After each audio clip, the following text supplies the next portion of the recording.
තුවට අපි යමු. මේ හේතුව අවබෝධ කර ගැනීමෙන් තොරව අනාගතය ගැන පුරවකථනයක් කරන්න බෑ සභාපතිතුමා. මෙවැනි මූල්‍ය අර්බුදයක් ඇති වෙනවා කියන එක මේ මෙතන ඉන්න කට්ටිය නොදන්නව නෙවෙයි. නෑ ෆිස්කල් පැත්තෙන් කියලා ඇත්ත. මේගොල්ලෝ නොදන්නව නෙවෙයි.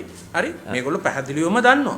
ඒ උපදේශය නොතකා කටයුතු කරලා අන්තිමට ඩිෆෝල්ට් එකක් කළා සවරින් ඩිෆෝල්ට් එකක්. අපි කාගේද වගකීම? දැන් මේ ඇත්තටම අපේ නව මහ බැංකුව අධිපතිතුමා ඒ වගේම අපේ මේ නව භාණ්ඩාගාර ලේකම්තුමා ඒගොල්ලෝ පෞද්ගලික වශයෙන් මේ වෘත්තීය මට්ටමේ නිලධාරීන් බව අපි පිළිගන්නවා. ඒ කියන්නේ මේ රටෙත් යම් විශ්වාසයක් ඒගොල්ලන්ට තියෙනවා. නමුත් මේ ශ්‍රී ලංකා මහ බැංකුව කියන්නේ එක පැත්තකින් බරපතල ස්වාධීන නීතියක් තියෙනවා මේ මොනිටරි ලෝ ඇක්ට් කියලා. ඒක මගින් පාලනය වෙන එකක්. ඒ වගේම මේ ශ්‍රී ලංකා මහ බැංකුවට ඊටාම දක්ෂ නිලධාරීන් පිරිසක් තමයි ගන්න. ඒගොල්ලෝ කවුරුත් ඔය දේශපාලන පත්වීම් කතාවක් උතන නැහැ. ඊටාම ඉහළ හොඳ නිලධාරීන් පිරිසක් උතෙන්ට ගන්නවා. ඒ වගේම ඊටාම ඉහළ ගෙවීම් ප්‍රමාණයක් කරනවා. මේ රටේ මේ රාජ්‍යාංශයේ ඉන්න වෛද්‍යවරු ඉහළ ගණේ ඉංජිනේරුවන් එක සාපේක්ෂව ගන්නකොට හොඳ තත්ත්වයක් තියෙනවා. ඒ වගේම EPF ETF මැනේජ්මන්ට් එක ඒගොල්ලෝ කරනවා. හැබැයි ඒගොල්ලන්ගේ EPF ETF මැනේජ්මන්ට් එක ඒකට ඇතුල් කරගෙන නැහැ. ඉතින් පහුගිය කාලේ මේ මොනිටරි බෝඩ් එකත් මේ මහ බැංකුවේ නිලධාරි මණ්ඩලයත් ගත්තාම මේ අද පවතින තත්වයට තියෙන වගවීමෙන් ඒ කට්ටියට නිදහස් වෙන්න බෑ. මේ ඇත්තෝ පුද්ගලික වශයෙන් මේවා වුණාට නිදහස් වෙන්න බෑ. මොකද රට අද නිල වශයෙන් බංකොලොත්. දැන් උදාහරණයක් හැටියට ගත්තොත් අපේ රටේ මේ විනිමය අනුපාතිකයේ පහුගිය අවුරුදු 30 ඇතුලේ අපි සලකා බැලුවොත් මේක අර හැමදාම බංකොලොත් වෙන අර ලෙබනනය, මෙක්සිකෝව, ස්වාසිලන්තය, ආජන්ටිනාවේ තත්වයට තමයි මැනේජ් කරලා තියෙන්නේ. ඒ වගේම දැන් පහුගිය කාලේ අපි දැක්කා එක තීරණයක් ගන්නවා මේක රුපියල් 198 තියන් ඉන්නවා කියලා. ඒක නිසා ඇතිවෙච්ච දැවැන්ත වියදමක් අපිට තියෙනවා විශේෂයෙන්ම අපේ රෙමිටන්සස් ප්‍රමාණය මේ තත්ත්වයට අඩු වෙන. දැන් ඒකට කවුරුවත් වග කියන්නේ නැද්ද? දැන් දේශපාලකයෝ ගැන කතා කරනවා. 225ම එපා කියනවා. 225ට යම් ප්‍රශ්නයක් තියෙනවා. ඒගොල්ලෝ අවුරුදු 5න් හෝ 6න් හෝ ගෙදර යවන්න පුළුවන්. එහෙම නැත්නම් දැන් අද තියෙන තත්ත්වයට නම් පාරේ ගහලා මරන්න පුළුවන්. ගෙවල් ගිනි තියන්න පුළුවන්. ඒගොල්ලන්ට වගවීම පිළිබඳ යම් කාරණයක් තියෙනවා. දේශපාලකයෝ මේකට වග කියන්න ඕනේ. ඒක කිසි ප්‍රශ්නයක් නෑ. පිළිගත් ක්‍රමයක් නෙමෙයි. පිළිගත් ක්‍රමේ නැති වුණත් දැන් අද තියෙන රටේ තත්ත්වය ඒකනේ. හරි. දේශපාලකයාට යම් මේක මේ නිලධාරීන් සම්බන්ධයෙන්, මොනිටරි බෝඩ් එක සම්බන්ධයෙන්, ඒවැ හිටපු අය සම්බන්ධයෙන් වගවීම කොතනද තියෙන්නේ? රටක් බංකොලොත් වෙන තත්ත්වයට ගත්ත තීරණ. ඒ කියන්නේ ඔය පික්ස් කරපු එක මේ එක්ස්චේන්ජ් රේට් එක. ඒක නිසා සල්ලි අඛණ්ඩව අච්චු ගැහිම නිසා අද මිනිසුන්ට ජීවන වියදමට ඇති වෙලා තියෙන මේ ප්‍රශ්නේ. ඒ වගේම දැන් අදත් එතුමත් දැන් ප්‍රකාශ කළා මේ දැන් මැනේජ් ෆ්ලෝටින් එකක් කරගෙන යන. ඒක කොච්චර සාර්ථක වෙයිද? හරි. එතකොට ඒ වගේම මම වැදගත්ම අහන්න කැමති IMF එක කොයි කාලෙද මහ බැංකුවට දැනුම් දුන්නේ මේ debt sustainability issue එක address කරන්න කියලා. මොකද අපි COVID එකට RFI එකක් කිව්වා අපිට දුන්නේ නැහැ. අනික බොහෝ රටවල් වලට ලැබුණා. ඒක කොයි කාලෙද ලැබුණේ? ඇයි ක්‍රියා කළේ නැත්තේ?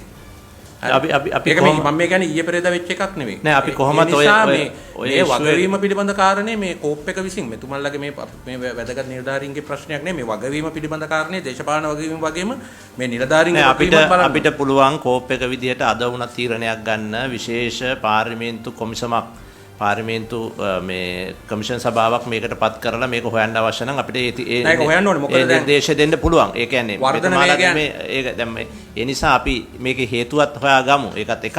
හැබැයි ඉස්සරහට යන්නේකින් මම පටන් ගත්තේ මොකද වැදගත් වෙන්නේ එතන නිසා. නම් අපි මේකට හේතුවට අපි යමු. මේ හේතුව අවබෝධ කර ගැනීමෙන් තොරව අනාගතය ගැන පුරවකථනයක් කරන්න බෑ සභාපතිතුමා. උදාහරණයක් ඇටියට මේ පහුගිය කාලේ බොහොම කෘත්‍රිම වර්ධනයන් 2010 15 ඇති කරගත්තා ඉදිකිරීම් ශාස්ත්‍රයේ විශේෂයෙන්ම ISB අරගෙන අධික පොලියට අරගෙන එහෙම ඇති කරගත්තා. ඊට පස්සේ කඩන් වැටුණා. නේද? ඒක දේශපාලන තීරණයන්නේ ආණ්ඩු දෙකම නෑ ISB 2008 ඉඳලා මේ දක්වාම ෆිස්කල් මැනේජ්මන්ට් එක දේශපාලන වැඩක් නේද? මේ මොනිටරි මැනේජ්මන්ට් එක පිළිබඳව ඒ අදාළ දේශපාලකින්ගේ වක්කීමක් තියෙනවා වගේම නේද ISB ඉෂුව එක ගන්නකෝ 2008 ඉඳලා තිබුණු ආණ්ඩු දෙකම මේ ISB වලට මේ ප්‍රොමෝට් කරානේ. මෙහෙමනේ ISB ප්‍රොමෝට් කරන්න උනා. ඒක නිලධාරීන් තමයි. මොකද ඒ ඇත්තන්ට කියන්න පුළුවන් ඒගොල්ලෝ මීට වඩා දේශපාලකින්ට වඩා දැනුවත්. ඒගොල්ලෝ මේ විදිහට ISB වර්ධනය කර ගැනීම නිසා අධික පොලියට මුදල් අරගෙන කිසිම ආදායමක් ඉපදුනේ නැති තැන්වල මේවා ආයෝජනය කිරීම නිසා මෙවැනි මූල්‍ය අර්බුදයක් ඇති වෙනවා කියන එක මේ මෙතන ඉන්න කට්ටිය නොදන්නව නෙවෙයි. නෑ ෆිස්කල් පැත්තෙන් මේගොල්ලෝ නොදන්නව නෙවෙයි. හරි? මේගොල්ලෝ පැහැදිලිවම දන්නවා. ඒ පුරෝකථනයන් නෑ දේශපාලන විද්‍යාවත් වීම එකක්. නමුත් නිලධාරීන් එකයි මං කිව්වේ නිලධාරීන්ගෙත් මෙතන ගැටලුවක් වගවීම පිළිබඳ ගැටලුවක් තියෙනවා. ඇත්තටම අපිට භාණ්ඩාගාර ලේකම්තුමා මීට පෙර සාකච්ඡාවේදී මේක ගැන පැහැදිලි කරා. ඔබතුමාට ඒක නැවත පැහැදිලි කරන්න පුළුවන්. ඔබතුමා මහ බැංකුවේ ඉන්න කාලේ මේක සම්බන්ධව ඔබතුමාගේ නිර්දේශ ලබා දීලා තියෙනවායි කියලා. මොකද මේක අවසාන විග්‍රහයේදී රටේ පාර්ලිමේන්තුව නිසා ඔබ කිසි දෙයක් සංගවා ගත යුතු නැහැ මේ පැත්තෙන්. ඉතින් විශේෂයෙන්ම දැන් මෙතුමා මන්ත්‍රීතුමා මතු කරු ප්‍රශ්නෙට එක පැත්තක සාධාරණ තත්ත්වයක් තියෙනවා. මොකද මේ සමහර තීරණ විසින් තමයි අද අපි අත්විඳින තත්ත්වය ඇති කරලා තියෙන්නේ.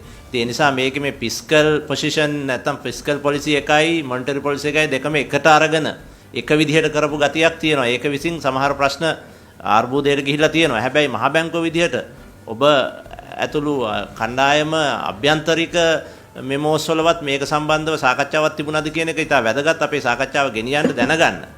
මොකද ඔබතුමාත් ඒ කාලේ මහ බැංකුවේ හිටිය නිසා ඔබතුමාට යමක් කියන්න පුළුවන්. ඔබ දෙපළම අද ඉන්න තනතුරු පසකලා පරණ මහ බැංකුවේ හිටපු තනතුරු එක්ක අපි සාකච්ඡා කරලා බැලුවත් මේ process එක ඇතුලේ ඔයගොල්ලන්ගේ රෝල් එකේදී ඔයගොල්ලෝ යම්කිසි අභ්‍යන්තරික මේ සාකච්ඡා ඉදිරිපත් කරලා තියෙනවා නම් ඒක ගැන කතා කරන්න පුළුවන්. ඔව් ලේකම්තුමා ඔව්. අපි මේ කතා කරමින් ඉන්නේ මේ තත්වයට රට ගියේ ෆිස්කල් පොලිසි බ්ලන්ඩර් එකක් නිසාද මොනිටරි පොලිසි බ්ලන්ඩර් එකක් නිසාද එහෙම නැත්නම් මේ දෙකම නිසාද කියන එක වාගේ සාකච්ඡාවක්. IMF එකට යන එක පමා වුණේ ඒ වගේම ෆික්ස් රේට් එක මේක තියාගත්තේ වාගේ ප්‍රශ්න. ඒ වගේම IMF එකෙන් දැනුම් දීම කලේ කවදද කියලා. ඔව් ඔබතුමා කියනවා. මම දන්න තරමින් IMF එක RFI එකක් මේ ගන්න රික්වෙස්ට් එකක් කරා මම හිතන්නේ 2020 අප්‍රේල් වගේ කාලෙක මම දන්න තරමින් මහ බැංකුවෙන් හැබැයි නෙවෙයි ඒක උනේ සෙන්ට්‍රල් තරමින් එතකොට ඒක හැබැයි මොන හේතුවකට හරි ප්‍රොසෙස් උනේ නැහැ ඒ රික්වෙස්ට් එක ෆයිනෑන්ස් මිනිස්ට්‍රිය ඔබතුමා ගාව ඉන්න මේ ෆයිනෑන්ස් කවුරු හරි මිනිස්ට්‍රිය කෙනෙකුට උදව් කරන්න පුළුවන්ද ඒක උනේ නැත්තේ ඇයි කියන එක ගැන මට පුළුවන් කියන කියන්න හේතුව ඒ වෙලාවේ RFI රික්වෙස්ට් එක කරන වෙලාවේ මම සීනියර් ඩිපියුටි ගාර්ඩ් විදිහට ඉන්නකොට ටෙක්නිකල් මට්ටමේ සාකච්ඡා මම තමයි මූලිකත්වය අරගෙන IMF ටෙක්නිකල් ටීමත් එක්ක ඩිස්කස් කරේ RFI එක රික්වෙස්ට් එක කරාට පස්සේ මුදල් මෙතුමා ඒ වෙලාවේ. එතකොට 2020 කොවිඩ් එක ඇවිල්ලා මාර්තු අප්‍රේල් විතර වගේ තමයි තිබුණේ. ඊට පස්සේ සාකච්ඡා පටන් ගත්තා.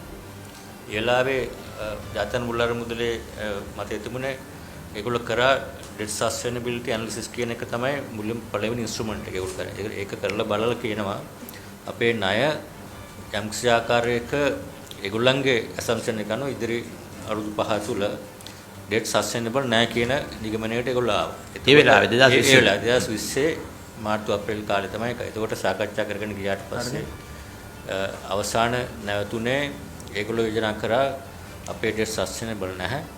එතකොට ඒක නිසා කරන්න තියෙන පළවෙනි දේ debt sustainable වෙන්න financial advisorsලා appoint කරන්න ඕන කියන යෝජනාව අරගෙන ආවා ඒගොල්ලෝ.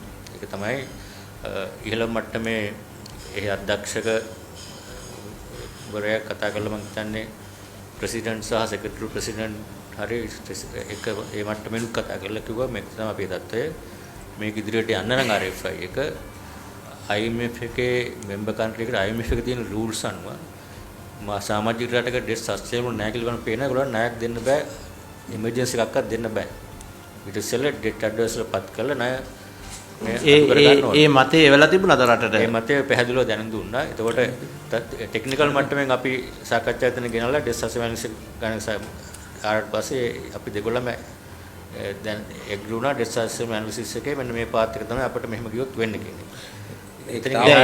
ඒ තීරණය මහ බැංකුව අධිපතිට ඒ කාලේ ඔබතුමාලා දැනුම් දුන්නා. කාලේ මහ බැංකුව අධිපතිතුමා දැනගත්තා. ඒ කාලේ හිටපු මේ ජනාධිපති ලේකම්තුමා තමයි ප්‍රධාන වශයෙන් තීරණ ගත්තේ වෙලාවේ. එතකොට ඉතින්දී ගත තීරණය තමයි අපි කිසිම වෙලාවක ඩෙට් රිසර්ච් කරන්නේ නැහැ. ඒ කියන්නේ එතනත් පැහැදිලි කරනවා ජනාධිපති ලේකම්තුමාද ෆයිනෑන්ෂල් සෙක්‍රටරි වෙනුවෙන් තීරණ ගත්තේ නැත්නම් ඒ වෙලාවේ අර ඉහළ මට්ටමේ සාකච්ඡා පැවැත්ුණේ එතුමත් එක්ක. ඒ අධ්‍යක්ෂතුමා කතා කරේ කෙලින්ම ජනාධිපති ලේකම්තුමා තමයි ඉහළ මට්ටමේ සාකච්ඡාව ගියේ එතන.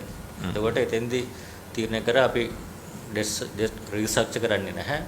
අපිට මේක මැනේජ් කරන්න පුළුවන් ඒක නිසා ඒක කරන්න නැහැ කියලාම ඒ සාකච්ඡාව දෙන්න නවතුණා. ඒක ඊට පස්සේ ඒක තමයි අපි ස්තුතිවන්ත වෙනවා මේ අපේ අධිපතිතුමාගේ පැහැදිලි කිරීමට. කියන්නේ 2020 මාර්තු මාසෙදී කොවිඩ් ප්‍රශ්නේ මත RFI එකක් අපි ඉල්ලුවාම අපිට ඒක නොදී ඉන්න ප්‍රධාන හේතුව හැටියට අපිට දැනුම් දීලා තියෙන අපේ ඩෙට් මේ අපේ ණය debt sustainability එක නැහැ. ඒක restructure කරන්න.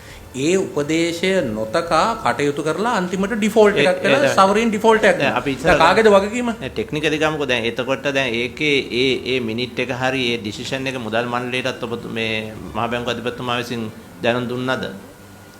ඒක අත් වශයෙන්ම මුදල් මණ්ඩලය අපි කරන්නේ තාක්ෂණික මට්ටමින් අපි සාකච්ඡා කරන මිසක තීරණය ගන්න මුදල් අමාත්‍යාංශ මට්ටමේ. ඒ නිසා තීරණයක් ගත්තේ නැති නිසා එතනින් එහාට ඒක ප්‍රොසෙස් වුණා. එතනින් සාකච්ඡාව නතර වුණා. ඊට පස්සේ ඒගොල්ලෝ කිව්වා එහෙනම් අපි මේක කරන්න විදියක් නැහැ කියලා ඒක සස්පෙන්ඩ් කරා. ඊට පස්සේ සාකච්ඡාව ටෙක්නිකල් නෙගෝසියේෂන් නැවතුණා. ඇත්තටම දැන් අපි මුදල් අමාත්‍යාංශ දෙකන්තුමා ඒ වෙලාවේ අපිත් එක්ක කතා කරා ඉන්ටර්නලි ඔබතුමාගේ ඩිපාර්ට්මන්ට් එකෙන් ඉන්ටර්නල් මෙමෝස් වල මේක දැනුම් දුන්නා කියලා. ඊට පස්සේ ඒ දවස් වලත් ඒ කියන්නේ අනිත් එක තමයි අර චම්පියෝනා ඇමතුමා කියපු එක මොන ආකාරයෙන්ද නිලධාරි මට්ටමේ මේක දැනුම් දුන්න කියන එක මුදල් නීති පනතේ තියෙනවා වගන්ති දෙකක් section 64 and section 68 කියලා දෙකක් තියෙනවා. එකක් තියෙන section 64 එකට තියෙන්නේ උද්දමනය සහ මුදල් මොනිටරි එක්ස්පැන්ෂන් එක මට වඩා වැඩි නම් අපේ නීතිය යටතේ අපි මුදල් ඇමතුමාට දෙන්න ඕන වාර්තාවක්. මේක වැඩි වෙනවා මේක නිසා මේ ක්‍රියාමාර්ග ගන්න ඕනේ. section 68 එක යට තියෙන balance of payment reserves අඩු වෙනවා dangerous level එකට. එතකොට ඒක යටතේ දැනුම් දෙන්න ඕන මෙහෙම එකක් වෙන්න පුළුවන් කියලා ඉදිරියට. එතකොට ඒ අවස්ථාවවලදී දැන් මම නියෝජ්‍යත් වෙන කාලය තුල දිගටම කාලවල ඒ අවස්ථාවවලදී හැම විටම දැනුම් දීලා section 68 යටතේ in writing ඒ අවස්ථාවලට මුදල් ඇමතුරුන්ට අපි තාක්ෂණික වශයෙන් මේවා වෙන්න පුළුවන් මේව කරන්න ඕන කියන නිර්දේශ යවලා තියෙනවා හැම අවස්ථාවකදීම. එතකොට ඒ යවපු එක අවසානයේදී එහෙම යවුවට තීරණය තියෙන්නේ මුදල් ඇමතුමා කැබිනට් සහ පාර්ලිමේන්තුව තමයි ජනතාවට. හැබැයි එතන මම ප්‍රශ්නයක් අහන්න දැන් ඒ වාගේ එකක් කොපි එකක් මුදල් මණ්ඩලයට ගිහිල්ලා ඕගොල්ලෝ පැත්තනොත් ඊට වඩා යම් කිසි තීරණයක් ගත යුතු නැද්ද ඒ වාගේ වෙලාවක? මුදල් මණ්ඩලයෙන් තමයි ඒක යවන්නේ මේ විදිහ වෙන්න පුළුවන් මේක වෙනවා කියන එක. ඒ කියන්නේ මොනවද කරලා යුතු දේවල් කියන එක නිර්දේශ කළා එමෙතුමාට යවනවා. ඒතර මුදල් මණ්ඩල පැත්තෙන් කරන්න තියෙන දේවල් ඒක කරගෙන යන්න ඕන කරනවා. ඒක නිසා තමයි සමහරවිට බැලුවොත් ඔය උද්දමනේ වැඩි වෙච්ච වෙලාවල පොලියන් පාතේ වැඩි කරලා තියෙන්නේ. එක එක වෙලාවල් වල වැඩි කරලා තියෙනවා. ඊට පස්සේ දැන් ඔය ණය ගැනීම ගන්නකොටත් හැමතිස්සෙම මුදල් මණ්ඩලයේ ඔබ්සර්වේෂන් එකක් ගන්න මේ ණය ගන්නකොට මේක කොහොමද මේ නිර්දේශයක් ගන්න. ඒතර හැමතිස්සෙම ඒ නීතිය යටතේ මුදල් මණ්ඩලයේ නිර්දේශය යවනවා. එතකොට එතෙන්දී තියෙන්නේ ගරු සභාවතුමා දැන් අර ඉතිහාස 2007 නම් වාණිජ ණය ගත්තනේ. එතකොට ණය මම දකින්න විදිහ මගේ මතය. ණය ගැනීම වැරද්දක් නෙමෙයි. ණයක් ගන්න නැතුව කිසිම කෙනෙක්ට රටක් දියුණු වෙන්න බෑ. එතකොට ණය ගන්නේ එතකොට රජයට මහ බැංකුවේ වගකීම තමයි නියෝජිතය විදිහට රජය ගුවා අපිට මෙච්චර මුදල් අයවැය කිව්ව මෙච්චර ණය විදේශ මෙච්චර ගන්න කියනවා. ඒතර අපි ඒ ණය ටික අරගෙන දෙනවා. ඊට පස්සේ ණය කොහොමද පාවිච්චි කරන්න කියන එක තීරණය කරන්නේ ආණ්ඩුවේ පාර්ලිමේන්තුව. කොහොමද මේක මොකටද ගණන් කරන්නේ මොන විද්‍යාපෘතිසා පාවිච්චි කරන කියන එක. ඒතර පාර්ලිමේන්තුව තමයි නෛතිකව නමුත් ඒ වුණාට ඒක විධායකේ තමයි අවසාන වශයෙන් ඒක ඉනිෂියේට් කරන්නේ නේද? පාර්ලිමේන්තුවට බලය තිබුණාට පාර්ලිමේන්තුව අනුමත කරාට පස්සේ ඉතින් කොහොමත් අමාත්‍ය මණ්ඩලයක් කරහනේ ඒක යන්නේ නේ. ඔව් මම දන්නවා ඒක යෝජනාවම ක්‍රියාත්මක. එතකොට මොකටද මේක හැමතිස්සෙම දැන් අපි ණය ගන්න දැන් ISB ඉෂු කරනකොට අපි ඉන්වෙස්ටර්ස් කියන්නේ මේක පාවිච්චි කරන්නේ පබ්ලික් ඉන්වෙස්ට්මන්ට් වලට කියලා පාවිච්චි කරන්නේ. ඒක තමයි ආගමෙන් තමයි ඒක නිසා තමයි ඉන්වෙස්ටර්ස්ලා මේ රජයේ බොන්ස් වල ඉන්වෙස්ට් කරන්න බලාවත් මේ පබ්ලික් ඉන්වෙස්ට්මන්ට් කරා. ඊට පස්සේ ඒක නිසා රජයේ ආර්ථික වැඩි වෙයි. ඒක නිසා මේ ණය ගැනීම හැකියාව වැඩි වෙයි කියන පදනම මත තමයි ඒගොල්ලෝ ඉන්වෙස්ට්මන්ට් කරන්නේ. අපිත් ගිහිල්ලා ඒගොල්ලන්ට ඒ කතන්දර කියපුවාම තමයි ඒගොල්ලෝ ඉන්වෙස්ට් කරන්නේ. ඊට පස්සේ මුදල ගත්තට පස්සේ money is fungible. ඒකෝල අයවැය ගිය විතර ගාණක් විශාල අයවැය ගියක් තියෙනවා. ඒතකොට මුදල් ආපු හැටිය මුලින්ම කරන්නේ ඒ මුදල් පාවිච්චි කරනවා එදිනදා කරන විධංග වලට.